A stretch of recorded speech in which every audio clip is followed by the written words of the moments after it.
ano muna, congratulations sa inyo. Sa atin na. Congratulations sa akin. Kasi sa ayaw nyo man at sa hindi, magiging milyonaryo kayo.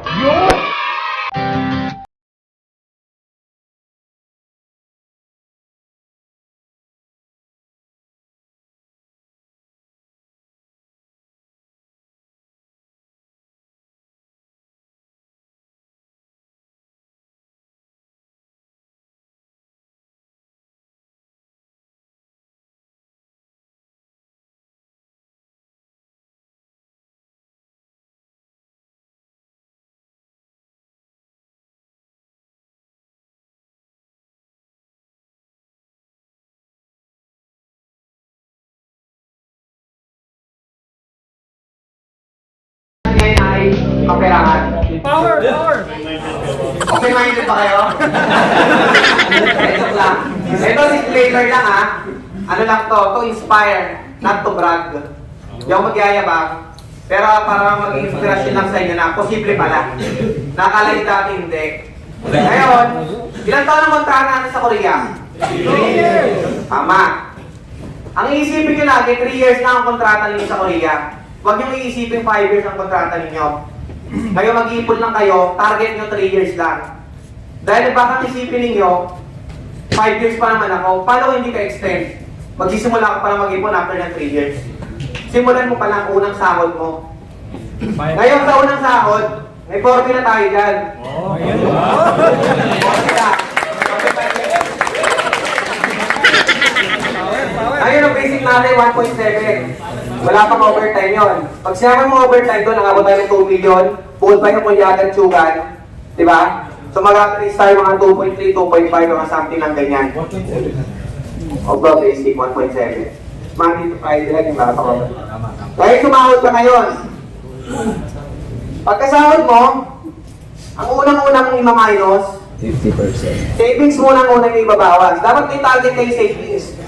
Average natin yung isang sahod niyo sa 2.5. Magkano sa savings sa 2.5? 1 million? Naging yun. Kailangan mag-average siya ng 1.5. Oo, 1.5. Ngayon magbawas. Ngayon ang susunod na ibabawas sa sahod, una yung binawas savings. Sunod, remittance muna. Diba? Remittance. Papadala kayo eh. And then, ang matitira, expenses. Ngayon sa expenses na yan, hindi lahat ng natira, ubusin nyo naman. Kung ano lang yung kailangan ninyo, expend, nilang nyo, ibawas nyo sa expenses, at ang matitira, ibalik nyo kay savings. Yan ang formula dyan. Ngayon, iwasan nyo ang luho. Ano ibig sabihin ng luho? Yung hindi naman kailangan eh, pero bilhin nyo ng bili. Tulad ng ano, unang-una dito, hindi naman luho, pero maraming collector dito. Collector ng sapatos. Especially Jordan.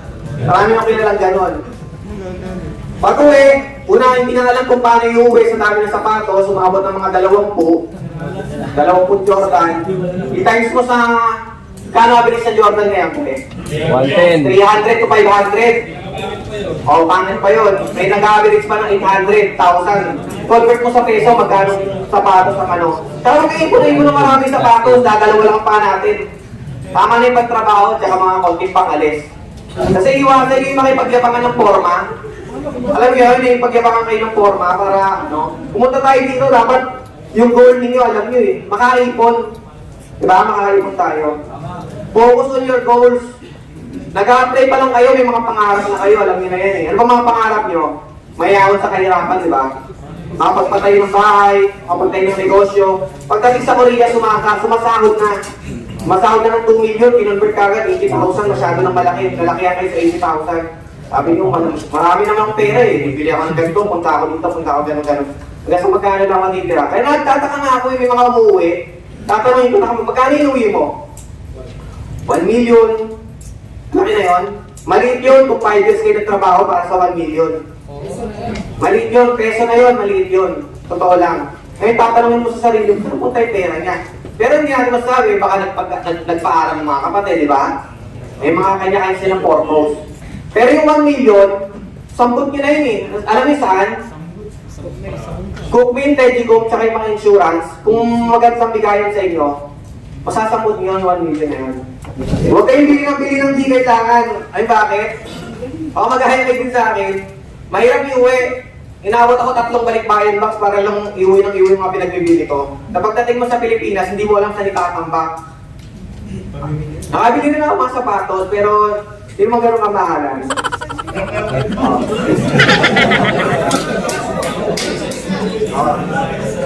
Tapos ito, pagsama natin winter clothes. Magkano isang winter clothes na brand new? Di ba, mga 200, 300, magagandang klase na yon. Okay lang yun, one time, bili kayo brand new. Ang reward nila sa sarili nyo. Pero sabihin yung, bili ng every winter. Diba? Kano rin yun? Maging ano kayo, maging fan din kayo ng ano. Hindi naman masama eh, maging fan kayo ng ukay-ukay. Maraming ukay-ukay dito sa Korea. Dongdaemun, Namdaemun, tsaka Sinsuldong, yung magkakatabi na yan. Sa halagang 10,000, 20,000, 30,000, makakapili ka na magagandang ukay-ukay. Alam bakit? Kailangan bumili ng brand new na ano eh. Brand new na... Hindi naman malalaman niya kung brand new ano pag sinuot mo na, di ba? Importante hindi ka lamigin. Tama. Di ba? Hindi naka-display yung tag price niya pag nilakad ninyo. Importante marunong kayo magdala. Itong suot ko na to, hindi ko kinakaya, ukay-ukay to. Manon lang bili ko dito eh. Bagay ba? Bagay naman, di ba? Buka ko yan. Buka ka ro, walang basa, basta bili ko, bagay naman eh. Yun nga yung sinasabi ko, huwag kayong ano, huwag lang kayong bumili para ma-post sa Facebook, mga gano'n, magyabang mga ganyan. Hindi kayo yaman sa likes nila. Kahit kamuti ng 1,000 likes yan. Hindi kayo yaman doon.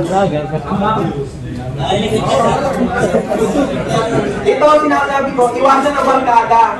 Iba ang barkada sa kaibigan. Iwasan yung mga barkada, lalo na yung ano, yung mga mag-iinuman kayo sa labas, makakarating pa kayo sa labas, hindi nagkakainan sa kabilang grupo. Diyan madalas nagkakasuntukan, nagkakapulisan, problema na yan, di ba? Away.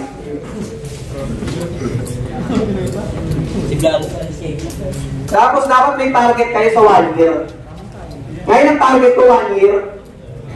Dahil nga ex-score na ako, kasi sabi ko kaya naman pala, 900 to 1 million pesos, 1 year. 1 year yun na, 1 year. Kaya nyo yun. Tapos, enjoy nyo lang yung Korea. Although OFW tayo, huwag naman 100% worker ka. Nandito tayo sa Korea, 50% worker tayo, 50% ano? 50% turista. 50% worker tayo, 50% turista. Enjoy natin yung ano, yung Korea. Eh tayo mamasyal, yung mga hindi na po, mga gusto mong puntahan ng ibang tao, pero hindi nila magawa dahil sinupunta Korea kayo. Ang laki ng chance tingin malibot yung Korea. Gastos pa yan. Ay, kung medyo critical na tip to para sa inyo. Ito sana nung una pa lang natutunan ko na eh. Huwag kayong maliligo. Pag winter, hindi, joke lang. Maliligo kayo, tip to tip, para hindi mangyari sa inyo itong ganito. Pag naligo kayo, katawan muna. Siyempre, sarap ipang paligo, warm water, di ba? Winter. Pag dinaradyo niyo yung warm water mula ulo pababa, parang manok yan eh. Yung mararamdaman, tuminipis na yung buhok ninyo. Sige, pag naligo kayo, dami lagas-lagas ng buhok. Warm water sa katawan, cold water sa ulo. Shampoo. Tapos, ito yung kanina sa ARC. Sa ARC, ginawa ko to dati. Siyempre, sobrang excited. May bagong ARC. Anong ginawa ko? Pinicturean ko. Then, pinost ko sa Facebook. Pero may concerned citizen, 5 minutes lang, agad-agad. Pinabura. Kasi nga, ganito daw. Na pwedeng magamit yung ARC mo, gamitin sa masama, gamitin sa ano. Huwag yung pipicture ang ARC ka pag na-receive nyo, tapos pupost sa Facebook. And then, hindi maiwasan, makakapulot kayo ng ATM. Makakita kayo sa kalsada ng ATM. Huwag yung pupulutin. Pabayaan nyo lang dyan kung kanino man yan, pabayaan nyo. Dahil pag pinulot nyo yan, tapos sinulit nyo ganito, madidetect yan ang may-ari, malalaman sino gumamit. Maraming CCTV dito sa Korea, matutuntun kayo. Pag cash, masit-masit muna bago tamputin. Magkaita mo ng tampot.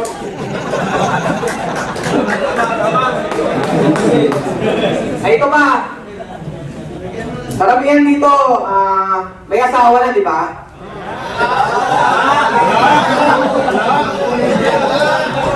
Okay, wala. Iiwasan nyo yung couple na tinatawag, couple.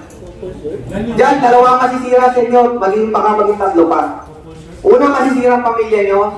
Pangalawa, masisira kayo sa focus sa pagtatrabaho. Pangatlo, masisira yung goal ninyo, yung ipon ninyo. Sa mahal ng babae dito sa Korea, mga friend. Huwag na babae na rin sa Korea, yung posibleng gastos ng babae. Gastos yan ng lalaki. Ibabahay mo pa.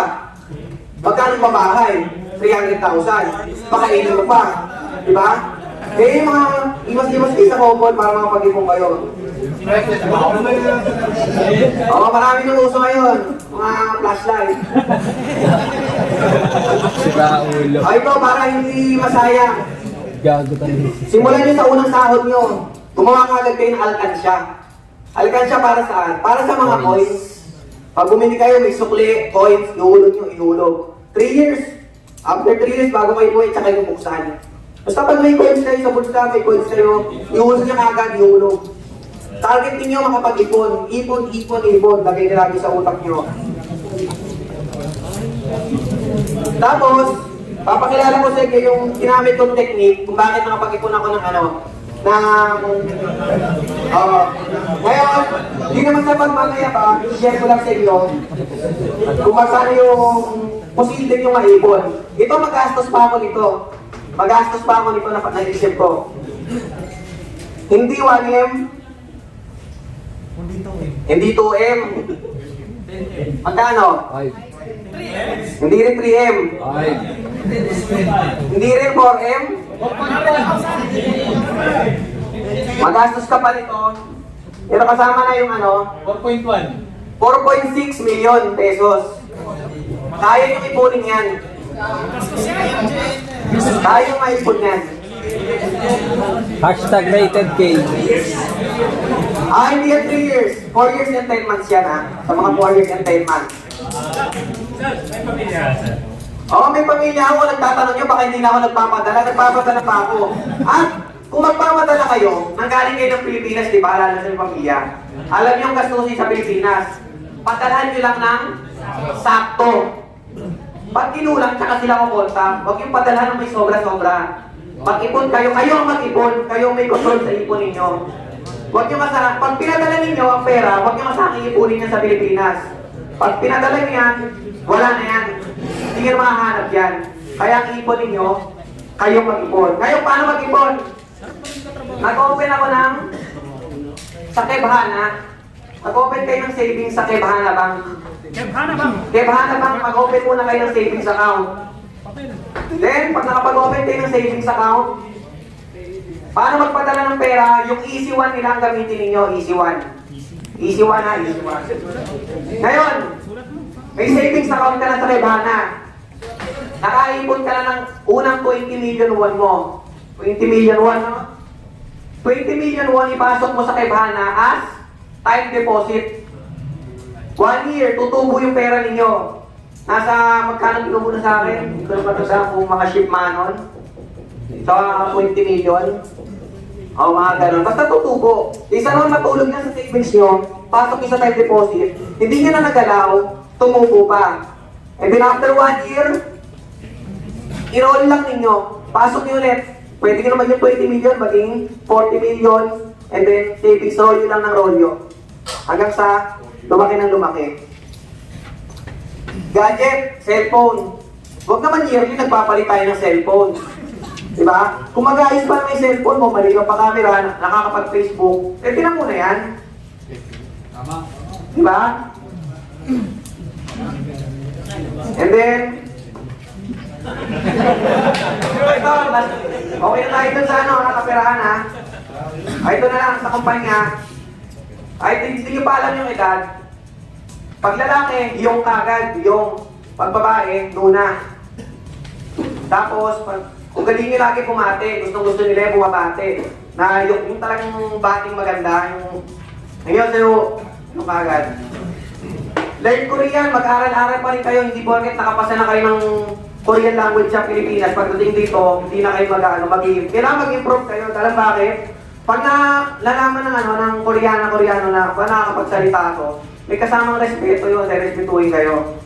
Late absent, iwasan ninyo. Yung inom sa gabi na kinabukasan may pasok, iwasan ninyo yun.